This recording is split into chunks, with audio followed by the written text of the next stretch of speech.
ಈ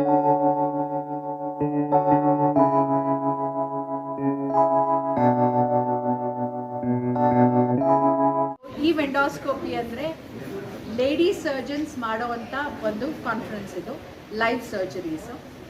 ನಾವು ಈ ಕಾನ್ಫರೆನ್ಸ್ ಬೆಂಗಳೂರಲ್ಲಿ ITC ಗಾರ್ಡೇನಿಯಲ್ಲಿ 4th, 5th and 6th October ಮಾಡ್ತಾ ಇದ್ದೀವಿ. ಇಂಡಿಯಾದ ಎಲ್ಲ ಕಡೆಯಿಂದ ವುಮೆನ್ ಎಂಡೋಸ್ಕೋಪಿಕ್ ಸರ್ಜನ್ಸ್ ಬರ್ತಾ ಇದ್ದಾರೆ to operate live on 5th, ಅಂದರೆ 5ನೇ ತಾರೀಕು ಬಂದು ಲೈವ್ ಸರ್ಜರೀಸ್ ಮಾಡ್ತಾ ಇದ್ದಾರೆ. ಇದರ ಇಂಟೆನ್ಷನ್ ಏನು ಅಂದರೆ ಎಲ್ಲ ಹೆಣ್ಮಕ್ಳಿಗೂ, ಗೈನಕಾಲಜಿಸ್ಟ್ಗೂ, ಆಮೇಲೆ ಹೆಂಗಸರಿಗೆ ಎಂಡೋಸ್ಕೋಪಿಕ್ ಸರ್ಜರಿಯಿಂದ ವುಮೆನ್ಸ್ ಹೆಲ್ತ್ ಇಂಪ್ರೂವ್ ಆಗುತ್ತೆ. ಯಾಕೆಂದರೆ ಇದರಿಂದ ತುಂಬ ಅಡ್ವಾಂಟೇಜು. ಸೇಮ್ ವೇ ನಾವು gynaecologist more and more women endoscopic surgeons ಬರಬೇಕು, ಈ ಫೀಲ್ಡಲ್ಲಿ ಟ್ರೈನ್ ಆಗಬೇಕು ಅನ್ನೋ ಇಂಟೆನ್ಷನಿಂದ ಇದು 4th edition of this conference, ಅಂದರೆ 4ನೇ ಸರಿ ನಾವು ಮಾಡ್ತಾ ಇದ್ದೀವಿ ಈ ಕಾನ್ಫರೆನ್ಸ್ನ. ಇದು ಬೆಂಗಳೂರಲ್ಲಿ ನಾವು ಹೋಸ್ಟ್ ಮಾಡ್ತಾ ಇದ್ದಿದ್ದು 2ನೇ ಸರಿ. 2022 ಕೂಡ ಮಾಡಿದ್ವಿ, ಈಗ 2024 ಮಾಡ್ತಾ ಇದ್ದೀವಿ. ಇದನ್ನ ನಮ್ಮ Padmashri doctor CN Manjunath sir, member of parliament, ಬಂದು ಇನಾಗ್ರೇಟ್ ಮಾಡ್ತಾರೆ. This is the second time we are hosting it in Bangalore.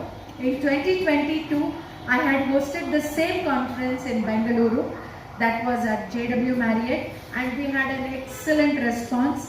Because of that response, I said let me host it again, since I am the office bearer of IAGE, Indian Associations of Gynec Endoscopists.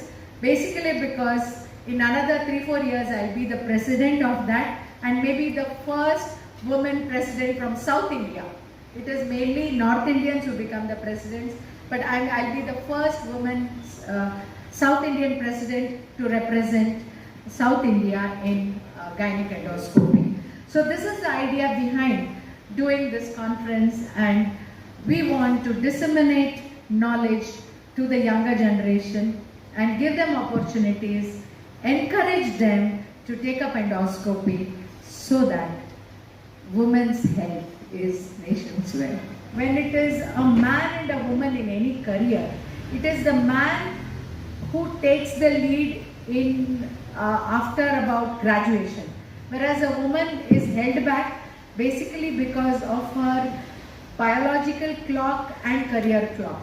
When the biological clock tells her that you become a mother, you become a wife, and then further there is a stopgap in her career, and then she starts taking over in her career, there is a lag. Now the idea of doing Eve endoscopy is to give women doctors. See, we are about 40,000 gynecologists all over India. And in 40,000 gynecologists, when you say gynecologist, it is the woman's field.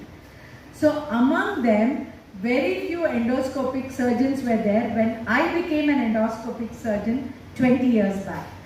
We were hardly about 500, 600 all over India, or even lesser. But today there are about 8,000 endoscopic surgeons among these 40 to 45,000 gynecologists. This is basically because more and more women are taking endoscopy. But when you see the statistics, among these 8,000 men or 8,000 gynecologists, almost 70% are men. Now why is this? This is basically because endoscopic surgery requires a lot of training, requires a lot of precision, and requires a lot of time to be dedicated to learn endoscopic surgeries. So I am the treasurer of IAGE, Indian Association of Endoscopic Surgeons. So since I am the treasurer, I am hosting this conference this year. Now the basic problem is, whenever we did conferences, we wanted women surgeons, or to encourage women surgeons, we would say, we would call them. But when we see the faculty list, it was all men who would come, and then women were given the last chance. In one IAGE conference, national conference, I was the last person to operate. This was about 8 or 10 years back. That is live surgery. That is, you do the live surgery, there are about 500 people or 500 doctors who watch your live surgery, and then they learn the steps.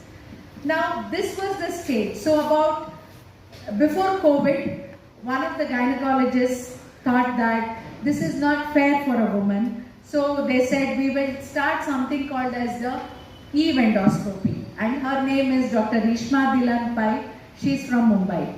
So she said, no, we women surgeons should get opportunities. So we started this Eve endoscopy conference wherein we invite only women endoscopic surgeons to operate. Of course, men come, they will be doing the lectures, but it is women endoscopic surgeons who do light surgeries. So on 5th, we have about 18 women endoscopic surgeons who are coming from all over India and operating at Radhakrishna Multi-Speciality Hospital. And this will be relayed to ITC Gardenia Hotel, where about 400 to 500 delegates will be watching this live surgeries.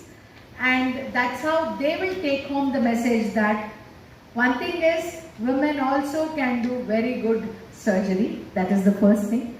Second thing is that women also have fought against their biological clock and become very good surgeons. And third thing is that we will become more and more women endoscopic surgeons, because the younger generation, we have many girls taking up gynecology. It is always like that. Gynecology, you want a woman to deliver, she will go to a woman gynecologist. She will not go to a man. She is not very comfortable with a man. So if we have more and more women gynec endoscopic surgeons, probably in the near future, there will not be any open surgeries. Our idea is to stop open surgeries completely. You may ask me, what is the advantage of endoscopic surgery? Endoscopic surgery, keyhole surgery, minimally invasive surgery, in a common man's language, laser surgery, everything is the same. It is keyhole surgery. We do these surgeries, we do keyhole, and we operate and we send them the very next day. The lady stands up, she starts eating. The third day she goes home. What are the advantages? No pain, no scarring. She can get back to her work. She can look after her family and she can do cooking for her family. So every mother or every woman is worried. Whenever you say you have this problem, she is worried about her family. If I take off for 6 months, like the previous surgeries, we would do open surgeries. She had to take rest for 6 months. There were problems of hernia. All that is not there. Decreased antibiotics, decreased painkillers, decreased rest, and no hernias. There is no hernia at all. That's basically because everything is in keyhole and the woman just recovers like this and goes home.